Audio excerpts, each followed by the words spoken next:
அதுல தமிழிலிருந்து பிறந்ததுதான் உங்கள் பாஷையும், தமிழிலிருந்து பிறந்ததுதான் உங்கள் பாஷையும்.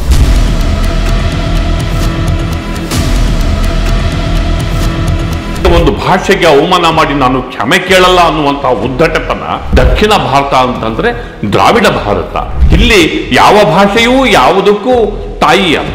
ಹಿಂದಿ ಹೇರಿಕೆಯ ವಿರುದ್ಧ ನಾವು ಧ್ವನಿ ಎತ್ತುವಂತಹ ಸಂದರ್ಭ. ತಮಿಳಿಗೆ ಎಷ್ಟು ಇತಿಹಾಸ ಇದೆಯೋ ಅದಕ್ಕಿಂತ ಹೆಚ್ಚಿನ ಇತಿಹಾಸವಿದೆ ಸ್ನೇಹಿತರೆ. ವಿಶ್ವಶ್ರೇಷ್ಠ ಬುಕರ್ ಪ್ರಶಸ್ತಿ ಕನ್ನಡಕ್ಕೆ ಬಂದಿದೆ.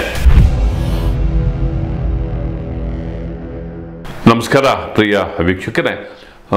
ಹಿರಿಯ ನಾಯಕ ನಟ ಕಮಲ ಹಾಸನ್ ತಮಿಳು ಭಾಷೆಯಿಂದ ಕನ್ನಡ ಹುಟ್ಟಿದ್ದು ಎನ್ನುವ ಅರ್ಥದಲ್ಲಿ ಮಾತಾಡಿರೋದಿದೆಯಲ್ಲ, ಅದೊಂದು ಅಪ್ರಬುದ್ಧ ಮತ್ತು ಅಪ್ರಸ್ತುತ ಮತ್ತು ವಿವೇಚನೆಯೇ ಇಲ್ಲದ ಮತ್ತು ಭಾಷೆಗಳ ಬಗ್ಗೆ ಪರಿಜ್ಞಾನವೇ ಇಲ್ಲದಂತಹ ಒಂದು ಅನಗತ್ಯವಾದಂತಹ ಹೇಳಿಕೆಯಾಗಿದೆ.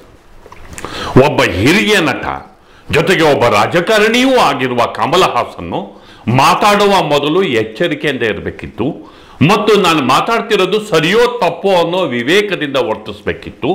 ಅಂತಹ ವಿವೇಕ ಮತ್ತು ಪ್ರಬುದ್ಧತೆ ಕಮಲ ಹಾಸನ್ ಅವರಲ್ಲಿ ತೋರಿಸಿಲ್ಲ. ಅವರು ನಮ್ಮಲ್ಲಿ ನಿರಾಸೆ ಮೂಡಿಸಿದ್ದಾರೆ. ಅವರು ಯಾಕೆ ಇದ್ದಕ್ಕಿದ್ದಾಗೆ ಈಗ ಅನಗತ್ಯ ವಿವಾದವನ್ನು ಅವರು ಸೃಷ್ಟಿ ಮಾಡಿದರು. ಜೊತೆಗೆ ನಾನು ಕ್ಷಮೆ ಕೇಳೋದೇನು ಅನ್ನುವಂತಹ ಮೊಂಡುವಾದವನ್ನು ಕೂಡ ಅವರು ತೋರಿಸ್ತಾ ಇದ್ದಾರೆ. ಯಾಕೆ ಇಂತಹ ಒಂದು ಕೆಟ್ಟ ವರ್ತನೆಯನ್ನು ಕಮಲ ಹಾಸನ್ ತೋರಿಸ್ತಿದ್ದಾರೆ? ಅವರಂತಹ ಒಬ್ಬ ಹಿರಿಯ ನಾಯಕ ನಟನಿಗೆ ಇಂತಹ ವರ್ತನೆ ಶೋಭೆ ತರುತ್ತಾ? ಈ ಬಗ್ಗೆ ಇಂದಿನ ಮಾತು ಮಂಥನ ಸ್ನೇಹಿತರೆ. ಗೆಳೆಯರೆ, ಕಮಲ ಹಾಸನ್ ಅವರ ಥಗ್ ಲೈಫ್ ಸಿನಿಮಾ ರಿಲೀಸ್ ಆಗ್ತಾ ಇದೆ. ರಿಲೀಸ್ ಆಗ್ತಿರುವಂತಹ ಸಂದರ್ಭದಲ್ಲಿ ಅವರು ಮಾತಾಡ್ತಾ ಕನ್ನಡ ಭಾಷೆ ಹುಟ್ಟಿದ್ದೇ ತಮಿಳಿಂದ ಅನ್ನುವ ಅರ್ಥದಲ್ಲಿ ಮಾತನ್ನು ಹೇಳಿದ್ದಾರೆ. ಅದು ಯಾಕೆ ಅವರು ಅಂತಹ ಶಬ್ದವನ್ನು ಅಂತಹ ಅಭಿಪ್ರಾಯಕ್ಕೆ ಬಂದಿದ್ದಾರೋ ಗೊತ್ತಿಲ್ಲ.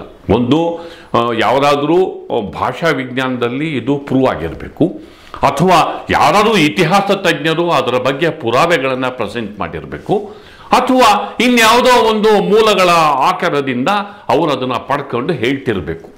ಇದ್ಯಾವುದೂ ಇಲ್ಲದೆ ಏಕಾಏಕಿ ಬಾಯಿಗೆ ಬಂದಂಗೆ ಅವರು ಹೇಳ್ತಿದ್ದಂಗೆನೆ ತಮಿಳಿಂದ ಕನ್ನಡ ಹುಟ್ಟಿದ್ದು ಅನ್ನೋದನ್ನು ಒಪ್ಪೋದಕ್ಕೆ ಸಾಧ್ಯನಾ? ಮತ್ತು ಇಂಥದ್ದೊಂದು ಬೇಸ್ಲೆಸ್ ಆಗಿರುವಂತಹ, ಇಮ್ಮೆಚ್ಯೂರ್ ಆಗಿರುವಂತಹ, ಅಪ್ರಬುದ್ಧವಾಗಿರುವಂತಹ ಒಂದು ಸ್ಟೇಟ್ಮೆಂಟನ್ನು ನಾನು ಮಾತಾಡಿದರೆ ನನ್ನ ಘನತೆ ಏನಾಗುತ್ತೆ ಅನ್ನೋ ಅರಿವೇನಾದರೂ ಅವ್ರಿಗೆ ಇರಬೇಕಲ್ವಾ? ಅವರು ಒಬ್ಬ ಹಿರಿಯ ನಟ.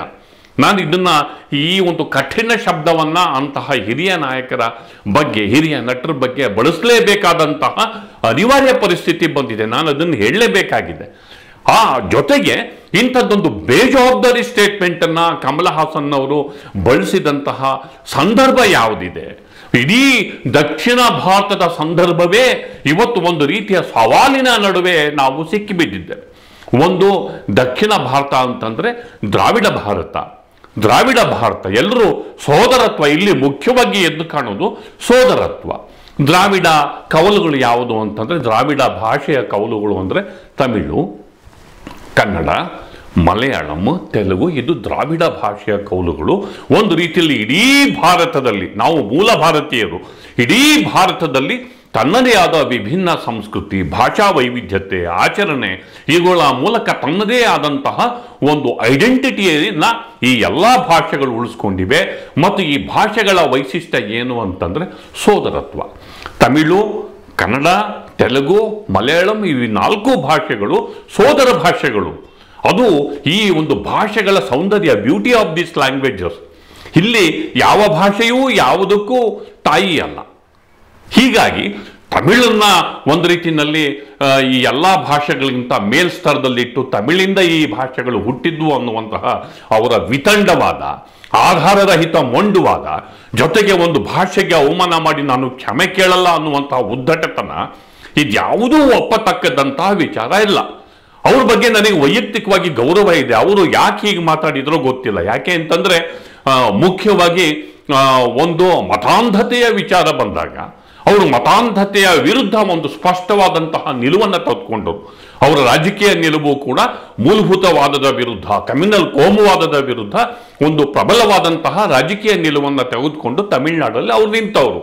ಅಂತಹದ್ದೊಂದು ಪ್ರಬುದ್ಧತೆಯನ್ನು ತೋರಿದಂತಹ ಮನುಷ್ಯ ಭಾಷಾಂಧತೆಯ ವಿಚಾರ ಬಂದಾಗ ಆ ಮೆಚುರಿಟಿ ಏನಾಗಿತ್ತು? ಇದು ಭಾಷಾಂಧವಾದಂತಹ ಅವರ ಭಾಷಾಂಧತೆಯ ಪ್ರತೀಕ, ಅವರ ಒಂದು ದಬ್ಬಾಳಿಕೆಯ ಪ್ರತೀಕ. ನಾವು ದಕ್ಷಿಣ ಭಾರತೀಯರು ಇವತ್ತು ಒಗ್ಗಟ್ಟಾಗಿ ಹಿಂದಿ ಭಾಷೆಯ ದಬ್ಬಾಳಿಕೆ, ಹಿಂದಿ ಹೇರಿಕೆಯ ವಿರುದ್ಧ ನಾವು ಧ್ವನಿ ಎತ್ತುವಂತಹ ಸಂದರ್ಭ. ಯಾಕೆಂದ್ರೆ ಹಿಂದಿ ಹೇರಿಕೆ ಕೇವಲ ಒಂದು ಭಾಷೆಯ ಹೇರಿಕೆ ಅಲ್ಲ, ಇಲ್ಲಿಯ ಸಂಸ್ಕೃತಿಯ ಮೇಲೆ ಆಕ್ರಮಣ ಮಾಡುವಂತಹ ಕೇಂದ್ರದ ಹುನ್ನಾರ. ಕೇಂದ್ರ ಸರ್ಕಾರ ತಾನು ಸೆಂಟ್ರಲ್ ಅಂದ್ರೆ ದೊಡ್ಡಣ್ಣನ ಧೋರಣೆ ಅಲ್ಲ, ಕೇಂದ್ರ ಅಂದ್ರೆ ಒಕ್ಕೂಟ ಸರ್ಕಾರವನ್ನು ಆಯ್ಕೆ ಮಾಡಿರೋದು ಎಲ್ಲರೂ ಕೂಡ. ಇಂಥ ಸಂದರ್ಭದಲ್ಲಿ ಒಂದು ಭಾಷೆಯನ್ನ ವಿಶೇಷವಾಗಿ ದಕ್ಷಿಣ ಭಾರತದ ಮೇಲೆ ಕೇಂದ್ರ ಸರ್ಕಾರ ಹೇರ್ತಿರುವಂತಹ ಸಂದರ್ಭದಲ್ಲಿ ದಕ್ಷಿಣ ಭಾರತದ ಜನ ಒಗ್ಗಟ್ಟಿನಿಂದ ಪ್ರತಿಭಟಿಸುವಂತಹ ಒಂದು ಪ್ರಸಂಗ ಎದುರಾಗಿದೆ. ಇಂತಹ ಸಂದರ್ಭದಲ್ಲಿ ಇಂತಹ ಒಂದು ಸಾಂಸ್ಕೃತಿಕ ದಬ್ಬಾಳಿಕೆಯ ವಿರುದ್ಧ ಕಮಲ ಹಾಸನ್ ಮಾತಾಡೋದು ಬಿಟ್ಟು ಇಲ್ಲಿ ದಕ್ಷಿಣದಲ್ಲೇ ಇರುವ ಭಾಷೆಗಳ ನಡುವೆ ಬಿರುಕು ಬಿಡುವಂಥದ್ದು, ಇಲ್ಲಿಯ ಒಗ್ಗಟ್ಟಿಗೆ ಧಕ್ಕೆ ತರುವಂತಹ ಸ್ಟೇಟ್ಮೆಂಟ್ ಅನ್ನು ಅವರು ಮಾಡಿದಾರಲ್ವಾ, ಅದು ಖಂಡಿತ ಒಳ್ಳೆಯದಲ್ಲ. ಅದು ಒಂದಷ್ಟು ಮೆಚೂರ್ಡ್ ಆಗಿ ಯಾವ ಸಂದರ್ಭದಲ್ಲಿ ನಾನು ಯಾಕಾಗಿ ಹೀಗೆ ಮಾತಾಡಿದೆ ಅನ್ನೋದನ್ನು ಅವರು ವಿವೇಚನೆಗೆ ಒಳಪಡಬೇಕಿತ್ತು. ತಮಿಳುನಾಡಿನ ಮುಖ್ಯಮಂತ್ರಿ ಸ್ಟಾಲಿನ್ ಅವರ ಭಾಷಾಭಿಮಾನ, ಅವರ ತಮಿಳುನಾಡು ಪರವಾದಂತಹ ನಿಲುವು ಏನೇ ಇರಲಿ, ದಕ್ಷಿಣ ಭಾರತದಲ್ಲಿ ಇರುವಂತಹ ರಾಜ್ಯಗಳ ಒಗ್ಗಟ್ಟಿಗೆ ಅವರು ಸತತ ಪ್ರಯತ್ನವನ್ನ ಪಡ್ತಿದ್ದಾರೆ. ಕೇಂದ್ರ ಸರ್ಕಾರ ದಕ್ಷಿಣ ಭಾರತದ ಆರ್ಥಿಕ ಹಕ್ಕನ್ನ ಕಿತ್ಕೊಂಡು ಈ ರಾಜ್ಯಗಳ ಮೇಲೆ ಒಂದು ರೀತಿಯಲ್ಲಿ ದಬ್ಬಾಳಿಕೆಯನ್ನ ಮಾಡ್ತಿದ್ದಾರೆ ಅನ್ನೋದನ್ನ ಪ್ರಶ್ನಿಸಿ ಒಂದು ಒಗ್ಗಟ್ಟಿಗೆ ಸ್ಟಾಲಿನ್ ಅವರು ಪ್ರಯತ್ನವನ್ನ ಪಡ್ತಿದ್ದಾರೆ. ಜೊತೆಗೆ ರಾಜ್ಯಪಾಲರುಗಳನ್ನ ನೇಮಕ ಮಾಡೋದ್ರ ಮೂಲಕ ಹೇಗೆ ರಾಜ್ಯಗಳ ಸ್ವಾಯತ್ತತೆಯನ್ನ ಕತ್ತು ಹಿಸುಕಿ ಕೇಂದ್ರ ಸರ್ಕಾರ ಕೊಲ್ಲೋದಕ್ಕೆ ಹೋಗ್ತಿದೆ ಅನ್ನೋದ್ರ ಬಗ್ಗೆ ಕಾನೂನು ಸಮರವನ್ನ ಮಾಡಿ ಅವರು ಗೆದ್ದುಕೊಂಡಿದ್ದಾರೆ. ಇಂತಹ ಸಂದರ್ಭದಲ್ಲಿ ಸ್ಟಾಲಿನ್ ಅಂತಹವರ ಒಂದು ಯತ್ನಕ್ಕೆ ಕಮಲ ಹಾಸನ್ ಗಟ್ಟಿಯಾಗಿ ನಿಂತು ಅವ್ರ ಕೈಯನ್ನು ಬಲಪಡಿಸೋ ಬದಲು ಕನ್ನಡ ಮತ್ತು ತಮಿಳು ನಡುವೆ ಇನ್ನಷ್ಟು ಕಂದಕವನ್ನುಂಟು ಮಾಡುವ, ಕನ್ನಡಿಗರ ಭಾವನೆಗಳಿಗೆ ಧಕ್ಕೆ ತರುವ, ಕನ್ನಡಿಗರ ಮನಸ್ಸನ್ನು ನೋಯಿಸುವಂತಹ ಕೆಲಸವನ್ನು ಅವರು ಮಾಡಿದಾರಲ್ಲ, ಇದು ಖಂಡಿತವಾಗಿ ಒಪ್ಪುವಂತಹ ವಿಚಾರವಲ್ಲ. ಕನ್ನಡಕ್ಕೆ ತಮಿಳಿಗೆ ಎಷ್ಟು ಇತಿಹಾಸ ಇದೆಯೋ ಅದಕ್ಕಿಂತ ಹೆಚ್ಚಿನ ಇತಿಹಾಸವಿದೆ ಸ್ನೇಹಿತರೆ. ಒಂದು ವಿಶ್ವಶ್ರೇಷ್ಠ ಬುಕರ್ ಪ್ರಶಸ್ತಿ ಕನ್ನಡಕ್ಕೆ ಬಂದಿದೆ. ಇವತ್ತು ಕನ್ನಡದ ಬಗ್ಗೆ ಕಮಲ ಹಾಸನ್ ಮಾತಾಡ್ತಿರುವಂತಹ ಸಂದರ್ಭದಲ್ಲಿ ವಿಶ್ವದ ಶ್ರೇಷ್ಠ ಬುಕರ್ ಪ್ರಶಸ್ತಿ ಕನ್ನಡಕ್ಕೆ ಬಂದಿದೆ. ಬಾನು ಮುಷ್ತಾಕ್ ಅವರು ತಮ್ಮ ಎದೆಯ ಹಣೆತ ಕೃತಿಗಾಗಿ ಆ ಸರ್ವಶ್ರೇಷ್ಠತೆಯ ಪ್ರಶಸ್ತಿಯನ್ನ ಪಡೆದುಕೊಂಡು ಕನ್ನಡದ ಕೀರ್ತಿ ಪತಾಕೆಯನ್ನು ಮುಗಿಲೆತ್ತರಕ್ಕೆ, ಜಗತ್ತಿನೆತ್ತರಕ್ಕೆ ಹಾರಿಸಿರುವಂತಹ ಈ ಸಂದರ್ಭದಲ್ಲಿ ಇಂಥದ್ದೊಂದು ಪ್ರಶಸ್ತಿಯೇ ಎಲ್ಲ ಪ್ರಶ್ನೆಗಳಿಗೂ ಉತ್ತರವನ್ನು ಕೊಡುವ ಸಾಮರ್ಥ್ಯವನ್ನು ಹೊಂದಿದೆ. ಇದನ್ನ ಕಮಲ ಹಾಸನ್ ಅವರು ಅರ್ಥ ಮಾಡ್ಕೋಬೇಕಾಗಿತ್ತು. ಕಮಲ ಹಾಸನ್ ಅವರೇ, ನಿಮ್ಮ ಆದ್ಯತೆಗಳು ಬೇರೆ ಇವೆ, ನಿಮ್ಮ ಹೋರಾಟದ ದಿಕ್ಕು ಬೇರೆ ಇದೆ. ಕರ್ನಾಟಕನ ಬಿಟ್ಬಿಡಿ, ಕನ್ನಡ ಭಾಷೆಯ ಮೇಲೆ ಯಾಕೆ ನಿಮ್ಮ ಪರಾಕ್ರಮವನ್ನು ತೋರಿಸ್ತಿದ್ದೀರಿ? ಮೆಚೂರ್ಡ್ ಆಗಿ ಒಟ್ಟಿಸಿ, ಉಗುರಲ್ಲಿ ಹೋಗುವಂತಹ ವಿಚಾರವನ್ನು ಕೊಡ್ಲಿಯಿಂದ ಬಳಸ್ಬಿಟ್ಟು ಅದನ್ನು ಕತ್ತರಿಸುವಂಥ ಪ್ರಯತ್ನ ಯಾಕೆ ಮಾಡ್ತೀರಿ?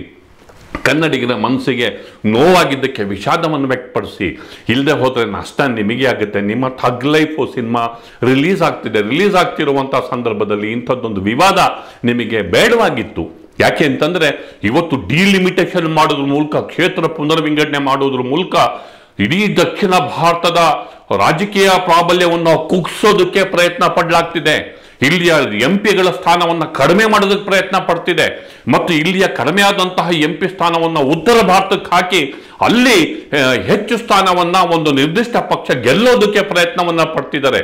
ಹೀಗಾಗಿ ನಾವು ಆರ್ಥಿಕ ಶಿಸ್ತಿನಿಂದ ತಮಿಳುನಾಡು, ಕರ್ನಾಟಕ, ಕೇರಳ, ತೆಲಂಗಾಣ ಎಲ್ಲವೂ ಆರ್ಥಿಕ ಶಿಸ್ತಿನಿಂದ ರಾಜ್ಯಗಳನ್ನು ಕಟ್ಟಿ ಜನಸಂಖ್ಯೆಗಳನ್ನು ನಿಯಂತ್ರಿಸಿ ಮತ್ತು ಇಲ್ಲಿಯ ಸಂಪನ್ಮೂಲಗಳನ್ನು ಕ್ರೋಢೀಕರಿಸಿ ದೇಶದ GDP ಗ್ರೋತಿಗೆ ಸಿಂಹಪಾಲು ಕೊಡ್ತಕ್ಕಂಥ ಸಂದರ್ಭದಲ್ಲಿ ನಮ್ಮ ಆಸ್ತಿಯನ್ನ, ನಮ್ಮ ಗಳಿಕೆಯನ್ನ ತೆಗೆದುಕೊಂಡು ಕೇಂದ್ರ ಸರ್ಕಾರ ಉತ್ತರದ ರಾಜ್ಯಗಳಿಗೆ ಸುರಿದು ನಮಗೆ ಇಲ್ಲಿ ಮೋಸ ಮಾಡ್ತಿರ್ತಕ್ಕಂಥ ಸಂದರ್ಭದಲ್ಲಿ ಅದರ ಪರವಾಗಿ ತಾವು ಧ್ವನಿ ಎತ್ತುವ ಬದಲು, ದಕ್ಷಿಣ ರಾಜ್ಯಗಳ ಪರವಾಗಿ ಧ್ವನಿ ಎತ್ತುವ ಬದಲು, ಆದರೆ ತಾವು ಹೀಗೆ ಮೂರ್ಖತನದಿಂದ ಈ ಭಾಷೆ ಅಂತ ಹೇಳ್ಬಿಟ್ಟು ಕನ್ನಡಕ್ಕೆ ಅಪಚಾರ ಮಾಡ್ತಿದ್ರಲ್ಲ, ಖಂಡಿತ ನಿಮಗೆ ನಾಚಿಕೆ ಆಗಬೇಕು. ನಿಮ್ಮ ಎತ್ತರಕ್ಕೆ ನಿಮ್ಮ ಬಗ್ಗೆ ಪ್ರೀತಿ ಇದೆ, ನೀವು ಒಬ್ಬ ಮಹೋನ್ನತ ನಟರು ಅನ್ನೋದ್ರ ಬಗ್ಗೆ ನಿರ್ವಿವಾದ, ಮತ್ತು ಕನ್ನಡಿಗರು ನಿಮ್ಮ ಮೇಲೆ ಪ್ರೀತಿ ಇಟ್ಟಿದ್ದಾರೆ, ಅಭಿಮಾನ ಇಟ್ಟಿದ್ದಾರೆ. ಅದನ್ನು ಕಾಪಾಡ್ಕೋಬೇಕು ನೀವು. ಅದು ಬಿಟ್ಟು ಆಧಾರವೇ ಇಲ್ಲದಂತಹ ಮಾತುಗಳನ್ನು ಇಟ್ಟು ತಾವು ಮಾತಾಡ್ತಿರೋದು ಖಂಡಿತ ಒಪ್ಪುವ ಮಾತಲ್ಲ ಅನ್ನೋ ಮಾತನ್ನು ಹೇಳ್ತಾ ನಾನು ಮಾತನ್ನು ಮುಗಿಸ್ತಿದ್ದೇನೆ. ದಯವಿಟ್ಟು ದಿ ಪೋಸ್ಟ್ ನೋಡಿ, ಲೈಕ್ ಮಾಡಿ, ಶೇರ್ ಮಾಡಿ, ಸಬ್ಸ್ಕ್ರೈಬ್ ಮಾಡೋದಕ್ಕೆ ಮರಿಬೇಡಿ ಗೆಳೆಯರೆ. ನಮಸ್ಕಾರ.